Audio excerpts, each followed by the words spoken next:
Pumunta ako ng Transcycle located at Landayan, San Pedro, Laguna.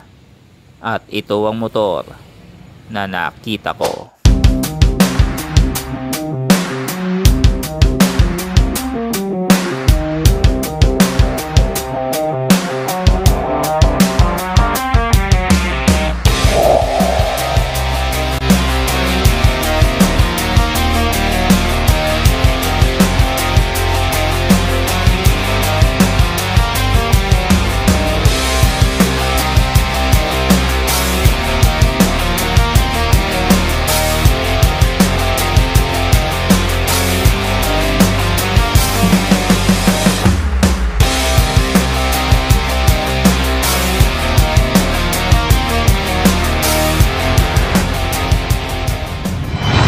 Boss Motovlog.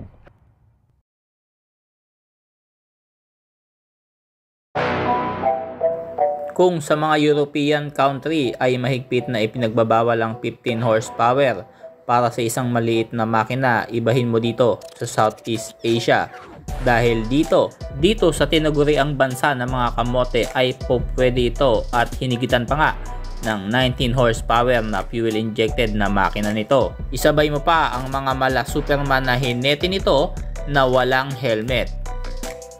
Ito ang Raider R150, also known as the underbone kamote king sa bansa, na sumibak sa lahat ng mga underbone mula noon at sa mga darating pang underbone ay wala na pong magbabago rito. Kulay na lang.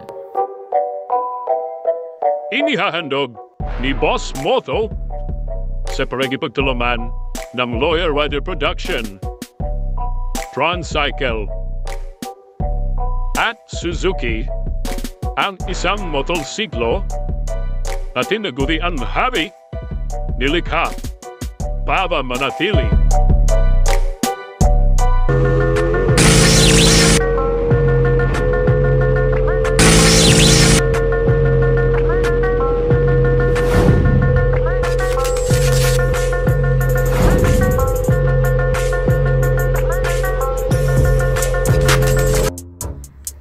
Bakit nga ba Raider 150 ang kukunin mo? Bakit hindi yung mga bagong labas ngayon? Nandyan ang Sniper 155, Winner X 150 ng Honda. So mga bossing, kung hindi mo alam ang pinagmulan ng Raider R150 at wala kang idea tungkol sa motor na ito, maaaring piliin mo ang mga yon. Pero kung mahalaga sa iyo ang heritage o ang pinagmulan ng motor na ito, mas lalo mong pahalagahan at mamahalin ang Raider R150 na to. Kasi ito lang naman po ang nag-iisang underbone na mapasa hanggang ngayon, wala pang nakakatalo. Sa lakas at bilis at gaan ng motor na to, talaga namang lalampasuhin ang sinumang humarang-harang sa motor na ito. Para malaman nyo ang sinasabi ko sa inyo, ay ikwento ko sa inyo ang maikling istorya ng Raider R150. Nagsimula yan sa Suzuki RG150, 2-stroke, 6-speed, at 1996 ito unang namayagpag dahil uso ng mga panahon yon ang mga sports bike, pinapanlaban nila yan sa racing, at pagsapit naman ng mga early 2000, mahigpit namang ipinagbawal ang mga 2-stroke, pangunahin sa Amerika dahil sa usok na nalilikha nito, at ipinalit nga ang FXR 150, 4-stroke ito, at nagulat ang Suzuki sa kinalabasan ng 4-stroke. 20 horsepower ang kayang isipan nitong FXR 150, napakabilis, 4 valves, 6-speed ito, at mula noon nga talaga namang namayagpag rin ito lalo na sa mga kanluraning bansa. Pero hindi nila alam, dito sa atin sa Southeast Asia, sumisikat din naman ang mga underbone. Kasabay nga na pagsikat ng mga underbone, yung mga mopeds, magagaang lang na motor, madaling dalhin, madaling i-maintenance. Kasabay nga niyan ang pagsikat at paglobo din ng mga racing underbone. Kini kita akan dapat menyaksikan kehebatan na penunggang berusia 13 At dito nga naengganyo at na-challenge ang Suzuki bilang isa sa mga manufacturers ng mga panahon na yon.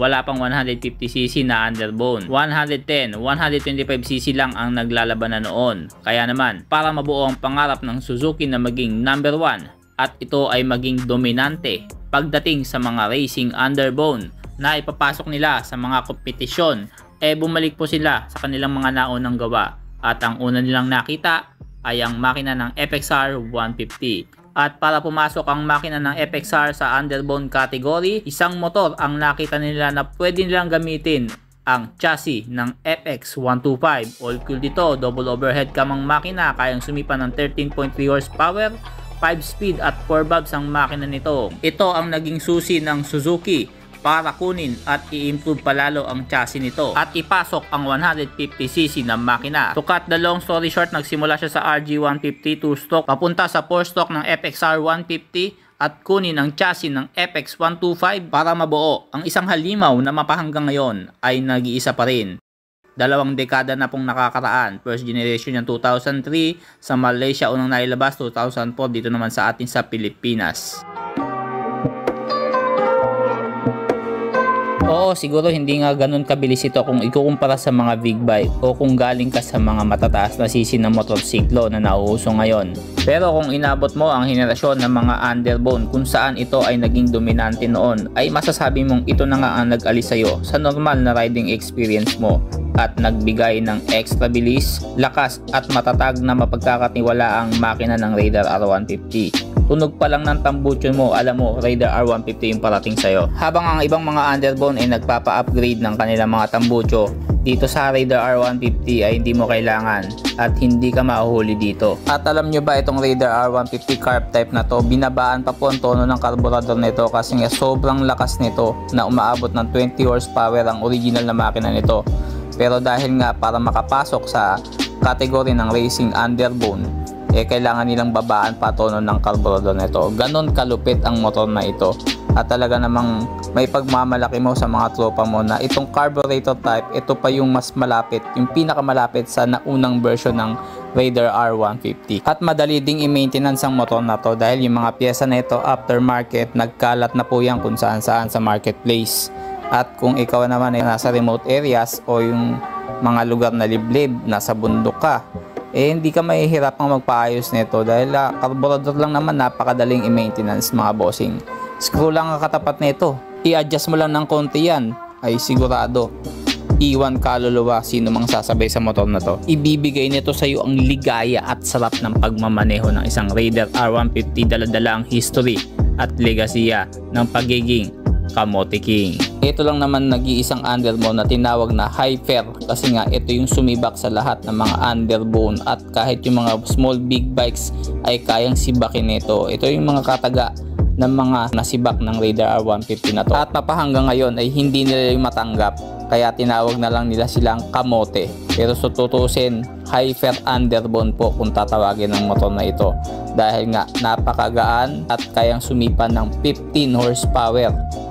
Imagine 15 horsepower para sa 150cc, hindi pinapayagan niya sa European country. Pero dito sa atin, sa bansa na kung saan malaya tayo, malaya din tayo nagagawa ang gusto natin para sa isang motorsiklo.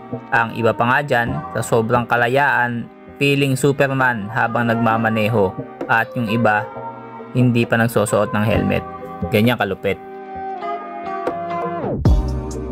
Kaya kung ikaw ay isang owner ng Raider R150, mapad first generation man yan, second generation o yung FI man yan, huwag mong ibenta, ingatan mo at iyan ang pinaka trophy mo sa pagiging kamote. Malalaki na kayo mga bossing, alam nyo na ibig ko sabihin. Mag-ingat kayo palagi lahat ng owner ng Raider R150. God bless.